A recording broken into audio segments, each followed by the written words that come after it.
Ever walk around and just feel kind of small? Not physically, though. Sometimes that too, but like in the grand scheme of things. I was staring at this rock the other day. I thought it was kind of cool looking, and it kind of hit me. Just think it'd be millions of years old. So today we're doing a deep dive into, well, deep time, the mind-blowing history of Earth, and how we even figured any of it out. All right. Our guide for this journey is this beautifully illustrated book called Evolution, the Human Story.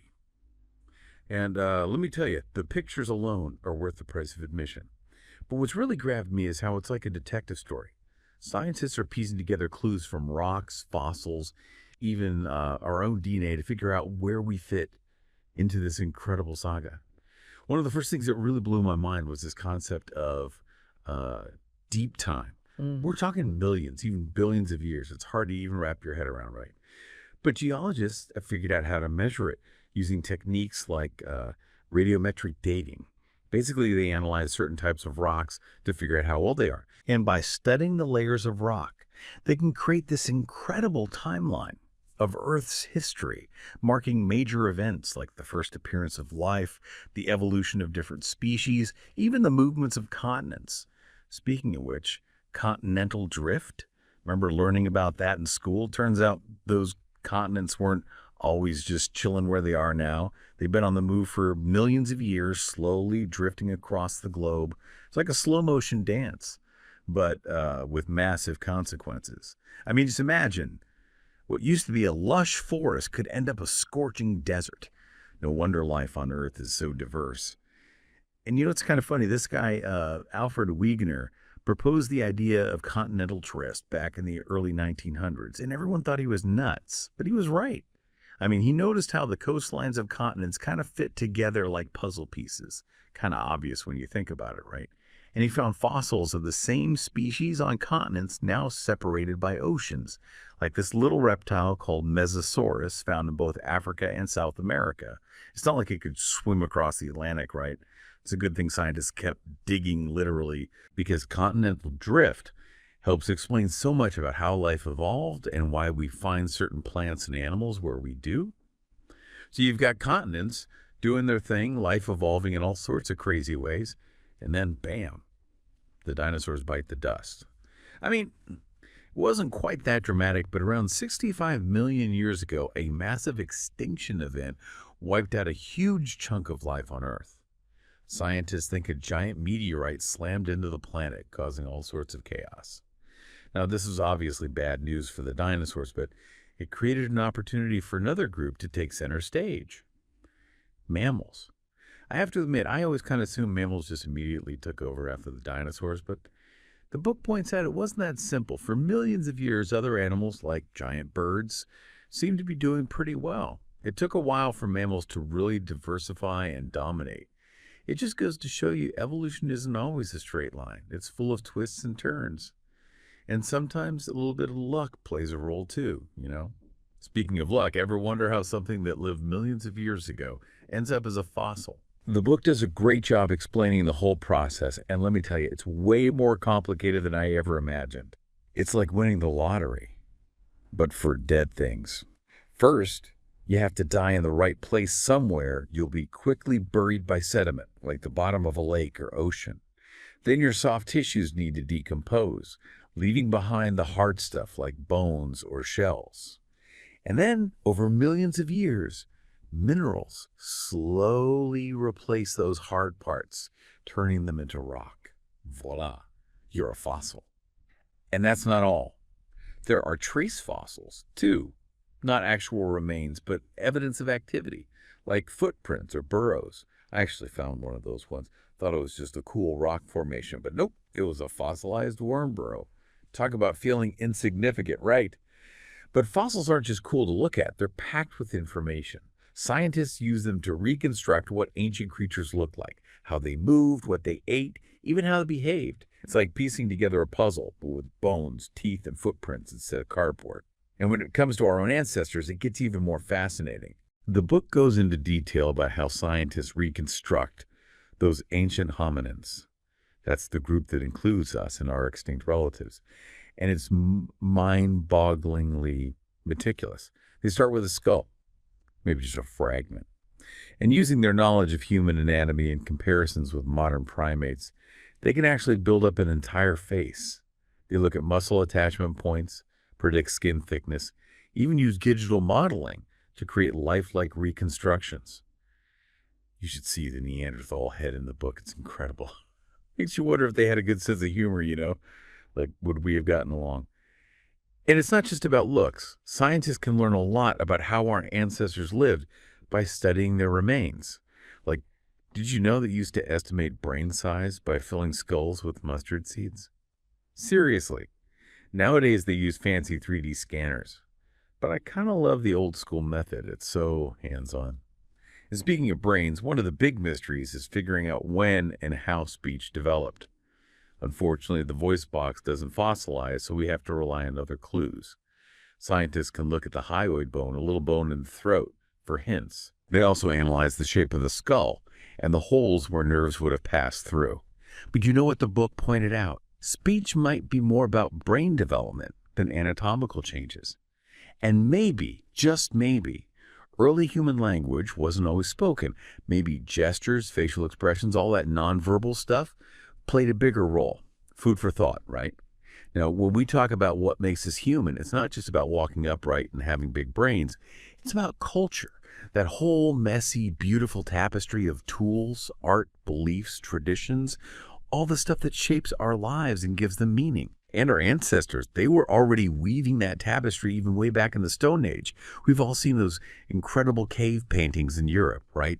Animals, hunting scenes, even abstract symbols, like what were they trying to say? The book focuses on the famous Lascaux cave paintings in France, over 17,000 years old. But get this, some researchers think those might not even be the oldest examples of art. We're talking scratched ochre pigments, maybe even older. And then there's this object called the Makapansgat pebble, found in South Africa. It's a natural rock that kind of looks like a face, and it's thought to have been collected by an early hominin over 3 million years ago. Was it art? Who knows? But it suggests our ancestors were already engaging in symbolic thought, finding meaning in the world around them. Pretty cool, huh? So we've got fossils, we've got tools, we've got art, and we've got this incredible story unfolding the story of human evolution. And to understand that story, we need to talk about primates. Because guess what? We're not alone on this branch of the evolutionary tree. We've got chimpanzees, gorillas, orangutans, all these fascinating cousins who share a common ancestor with us. And that's where Charles Darwin comes in. His theory of evolution revolutionized our understanding of how life changes over time. And what's amazing is that modern genetics has provided even more evidence to support his ideas. We can literally trace our ancestry through our genes and see how we're connected to all other life on Earth.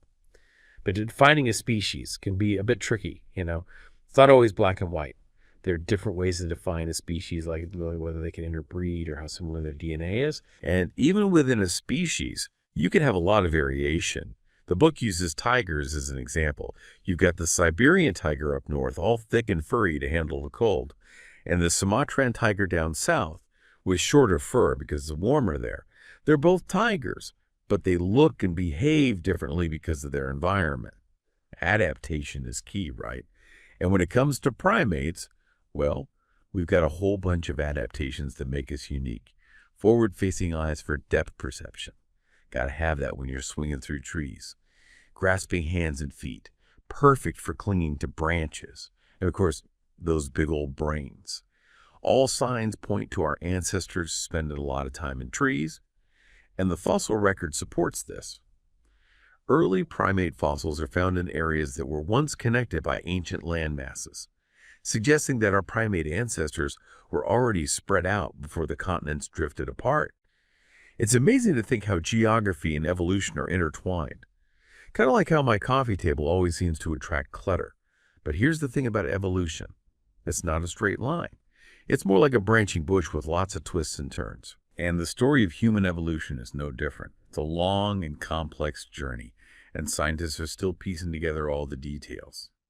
But one thing's for sure. It all started in Africa.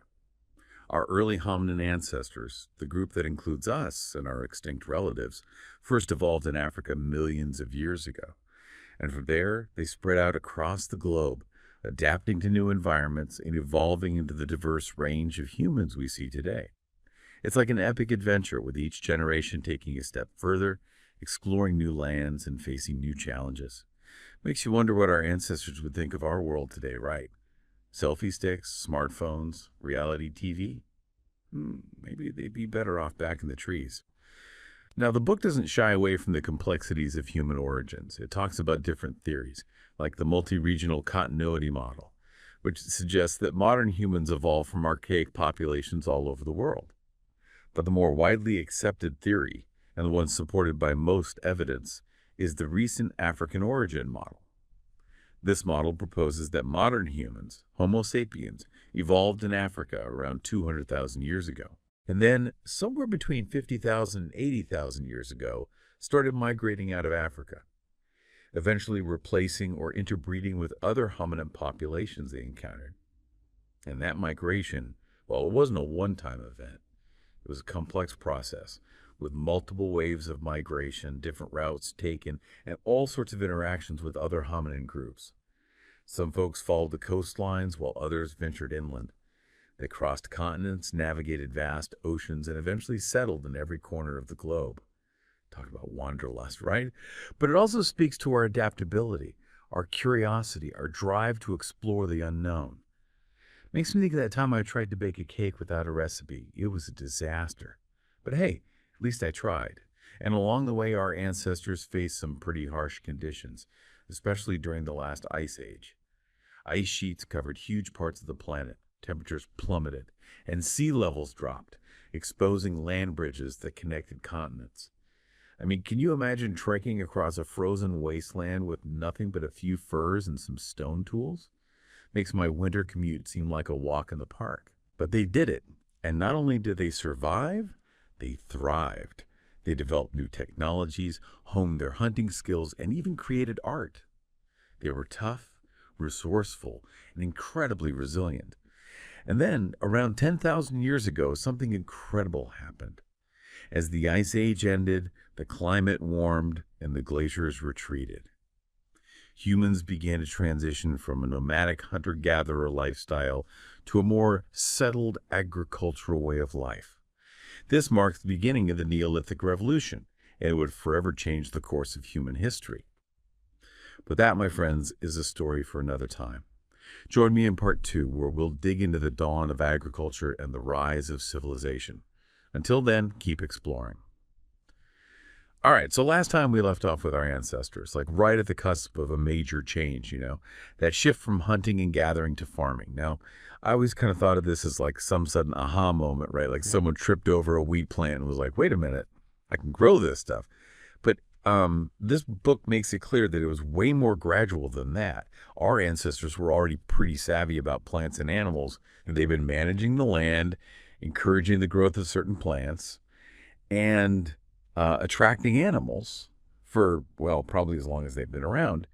So this shift to agriculture was more like a series of experiments, innovations, and I'm sure a few epic fails along the way. It's kind of like how I approach cooking. Sometimes it works out and sometimes it's questionable. And what's really wild is that this transition to farming happened independently in different parts of the world, almost like at the same time. We're talking about the Americas, Asia, Africa, Europe, all these different cultures figuring out how to grow crops and raise animals that suited their local environments and needs.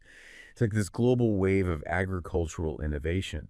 And it's a testament to human ingenuity, don't you think?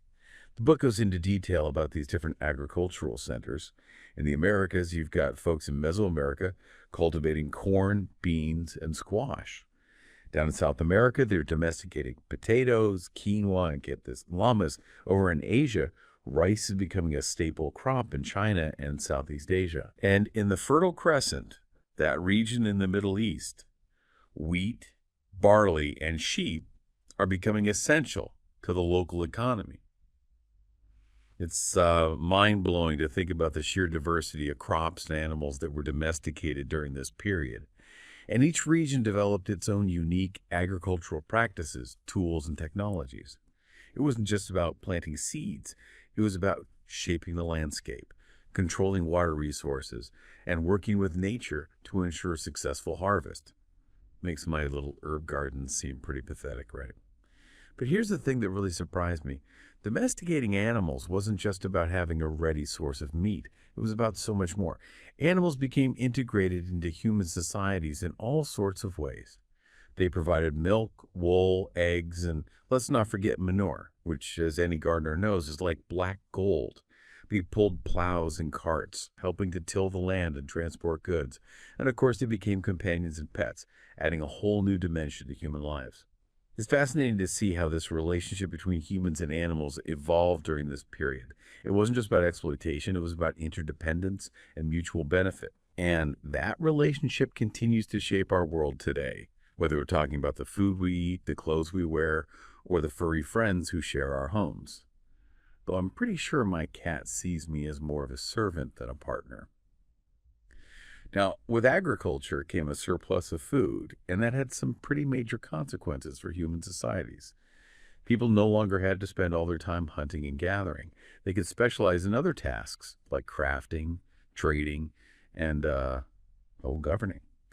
And this specialization led to the rise of villages, towns, and eventually cities. These centers of population became hubs of economic and cultural activity, attracting people from all walks of life and allowing for even greater specialization and innovation. It's kind of like how a good coffee shop attracts a mix of, freelancers, students, and neighborhood regulars. Everyone's got their own thing going on, but there's this shared energy and sense of community.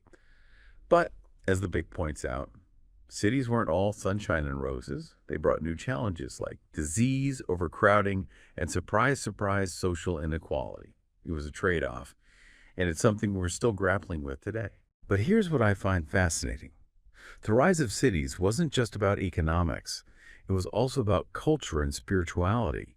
People were drawn to cities for religious reasons, for educational opportunities, and for the sheer excitement of urban life. Cities became centers of knowledge, art, and innovation, attracting people from all walks of life. Kind of like how I'm drawn to bookstores, even though I know I have enough books to last a lifetime. One of the most striking examples of this early urban life is the ancient city of Çatalhöyük in Turkey. This incredible site dating back to 7500 BCE was a bustling metropolis with a complex social structure and a rich cultural life. Imagine this: closely packed houses decorated with elaborate murals and sculptures, and the dead buried beneath the floors. Talk about cozy, right?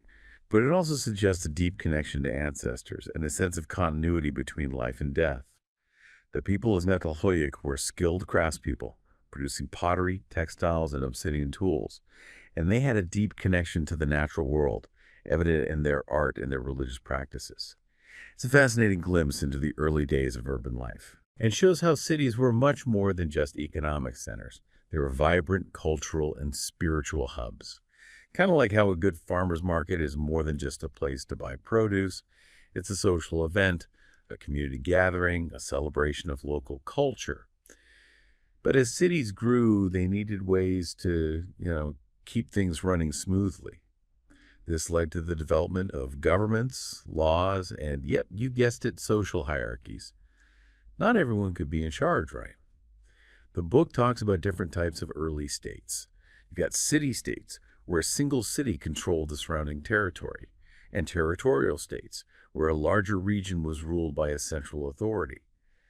And each state developed its own unique political system, from the complex bureaucracy of ancient Mesopotamia to the divine kingship of ancient Egypt. It's amazing to see how human societies were experimenting with different forms of government, trying to find the best ways to rule and maintain order. Kind of like how I'm constantly rearranging my furniture, trying to find the perfect layout.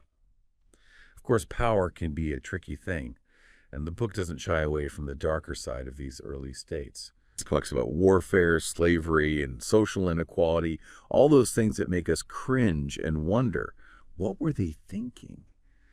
But it's a reminder that the human story isn't always a happy one. But amidst all this complexity, There were also moments of great beauty and creativity. The book highlights the incredible art and architecture of these early civilizations, from the pyramids of Egypt to the ziggurats of Mesopotamia. These monumental structures weren't just feats of engineering, they were expressions of human ingenuity, spirituality, and a desire to leave a lasting legacy. Kind of like how I'm always trying to perfect my sourdough bread recipe. It's not just about the bread, it's about creating something beautiful and lasting. And alongside these grand structures, there were countless smaller objects that reflected the skill and artistry of these early craftspeople. Exquisite jewelry, intricate pottery, beautifully woven textiles, and tools crafted with incredible precision is all there in the book, showcasing the creativity and craftsmanship of our ancestors. It's a reminder that even in the midst of hardship and conflict, humans have always had a knack for creating beauty and finding meaning in the everyday. Now, the rise of cities and states also led to the expansion of trade networks. People were no longer just trading with their neighbors. They were connecting with people from distant lands, exchanging goods, ideas, and technologies. Think of it like the ancient version of the internet, right? Except instead of cat videos, they were trading silk, spices, and precious metals. The book describes how trade routes crisscrossed continents, linking the Mediterranean world with the Middle East, India, and even China. And along with goods like silk, spices, and precious metals, new ideas about religion, art, and technology flowed along these routes. It's fascinating to see how interconnected the ancient world already was, and how these exchanges shaped the cultural landscape. It kind of makes you wonder about the ripple effects of our own actions, doesn't it? Like, will that silly meme I shared online someday end up influencing a future civilization? But, as with most things, trade wasn't always peaceful. The book talks about how competition for resources and control of those lucrative trade routes often led to conflict and warfare. It's a reminder that human history is a tangled web of cooperation and conflict, of progress and setbacks. And unfortunately, that's something that hasn't changed much over the centuries. But amidst all this, there was also a growing awareness of shared humanity. People were beginning to see themselves as part of larger communities, connected by common beliefs, values, and cultural practices. And this led to the development of new forms of social organization, like empires, that brought together diverse peoples under a single ruler. It also led to the spread of new religions like Buddhism and Christianity that transcended cultural boundaries and offered a message of universal love and compassion. It's a reminder that even in a world often marked by conflict and division, humans have always had a capacity for empathy, understanding, and a desire for unity. Now, as human societies became more complex, they also developed more elaborate ways of thinking about the world around them, leading to the rise of philosophy, science, and mathematics. The book highlights the incredible intellectual achievements of these early civilizations. From the philosophical insights of the ancient Greeks, think Socrates, Plato, Aristotle, all those big thinkers, to the mathematical discoveries of the ancient Babylonians, who were doing some pretty advanced math, like developing the concept of zero. These advancements in knowledge and understanding help to shape our understanding of the universe, our place in it, and the very nature of reality itself. It's pretty humbling to think about how these ancient cultures were laying the groundwork for modern science and philosophy. It kind of makes you realize that we're all part of this long chain of knowledge and inquiry, doesn't it? But knowledge can be a double-edged sword, and the book acknowledges that these early civilizations also developed weapons and technologies of war that would cause immense suffering and destruction. It's a reminder that human ingenuity can be used for both good and evil, and that's a theme that runs throughout history, unfortunately. And as human societies became more powerful, they also began to have a greater impact on the environment. The book talks about how deforestation, overgrazing, and pollution, yep, even back then, began to take a toll on the natural world. It's a reminder that our relationship with the environment is complex and delicate, and that our actions can have unintended consequences. Kind of like how I'm always trying to compost more, but then I forget about it and end up with a smelly mess in my kitchen. But there were also examples of early civilizations that recognized the importance of sustainability and conservation. The book highlights the sophisticated water management systems of the ancient Egyptians and the Inca and the sustainable agricultural practices of some indigenous cultures. It's a reminder that humans have the capacity to live in harmony with nature and that we can learn a lot from the wisdom of our ancestors. Now, as we've journeyed through this incredible book, we've seen how human societies have evolved over time, facing challenges, overcoming obstacles, and creating remarkable things. But one thing that has remained constant throughout this journey is our capacity for storytelling. From the earliest cave paintings to the epic poems of ancient civilizations, humans have always had a need to tell stories, to share our experiences, and to make sense of the world around us. And the book itself is a testament to this enduring human impulse. It's a story about our origins, our evolution, and our place in the grand scheme of things. It's a story that continues to unfold, and it's a story that we're all part of. But as we reach the end of this deep dive, I'm left with a sense of wonder and a profound appreciation for the incredible journey that has brought us to where we are today. And I'm also filled with a sense of responsibility, a recognition that we're not just inheritors of this incredible legacy, we're also its custodians. It's up to us to learn from the past, to build a better future, and to ensure that the human story continues to be one of progress, innovation, and compassion. So as you go about your day, I encourage you to take a moment to reflect on the long and winding path that has led us to this moment. Remember our ancestors, honor their struggles, and celebrate their achievements. And let's all strive to create a world where future generations can look back on our time with pride and gratitude. Okay, so we've covered a lot of ground, from those first single-celled organisms to the rise of cities and empires and all that. It's a pretty wild ride, right? But one thing that's always kind of intrigued me is that human urge to understand the bigger picture, where do we fit in, not just here on Earth, but, in the whole universe. And that's where things get really philosophical. This book, Evolution, the Human Story, it doesn't shy away from those big questions. It talks about how ancient cultures, they developed their own explanations for the cosmos, for life and death, for the forces of nature that they just couldn't explain. And often these explanations, they came in the form of myths and stories passed down through generations, trying to make sense of the mysteries of existence. It's like that innate human desire to find meaning, even in the face of the unknown. And what's fascinating is how diverse these myths are, right? Each culture had its own unique perspective reflected in their stories and rituals and art and all that. You've got creation myths, flood myths, hero myths, trickster myths. It's like this universal human need to explain where we came from, why we're here, and what happens after we die. Even if the answers are, a little out there sometimes. For example, there's this ancient Egyptian myth where the sky goddess Nut swallows the sun god Ra every evening and gives birth to him again each morning. I mean, it's a pretty wild way to explain the cycle of day and night, but there's something poetic about it too, don't you think? But even in these seemingly outlandish stories, there's often a deeper meaning, symbolic representation of the natural world and our place. And it's like they're trying to find patterns and make connections in this, this chaotic and often unpredictable world that we live in. And as societies became more complex, well, so did their explanations of the universe. We see the rise of organized religion with its, elaborate rituals or priesthoods and temples dedicated to specific deities. And alongside religion, you've got a development of philosophy and science and mathematics, all these different ways of trying to understand the world and our place in it. Mm-hmm.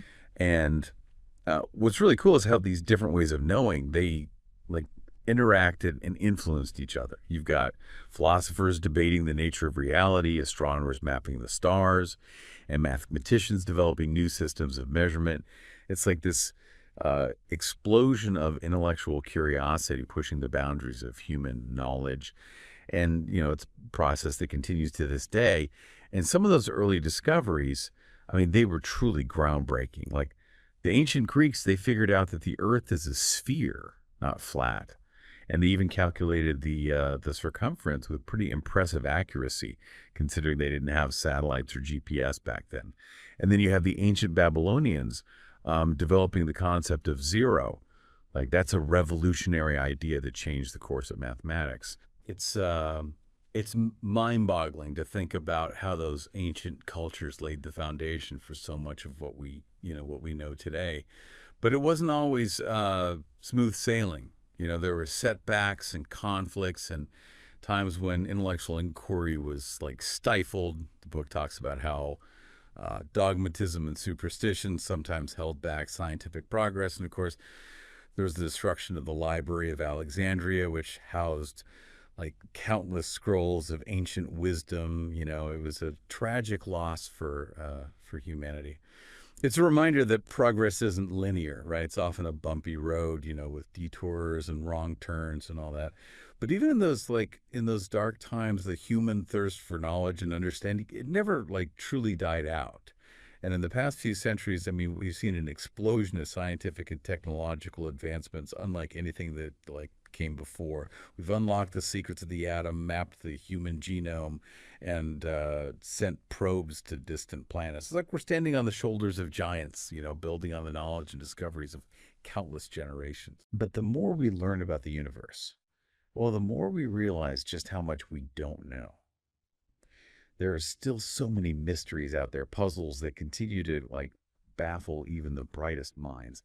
And maybe that's part of the beauty of it all. The universe is this vast and awe-inspiring place, and there's always something new to discover. So what does it all mean? What's the point of this incredible journey? From those first single-celled organisms to the complex societies that we live in today. Honestly, I don't think there's one like easy answer. Maybe the meaning is in the journey itself, and the constant striving to understand ourselves and our place in the universe. Or maybe it's just about being present, appreciating the beauty and wonder of existence and living our lives to the fullest, knowing that we're like part of something much bigger than ourselves. I guess that's for each of us to decide, right? But whatever your answer, I encourage you to keep asking questions, to keep exploring, and to never lose that like childlike sense of wonder, because in the end, that's where the real magic lies. And with that, we come to the end of our deep dive into evolution, the human story. I hope you enjoyed the journey as much as I did. Until next time, keep those brains buzzing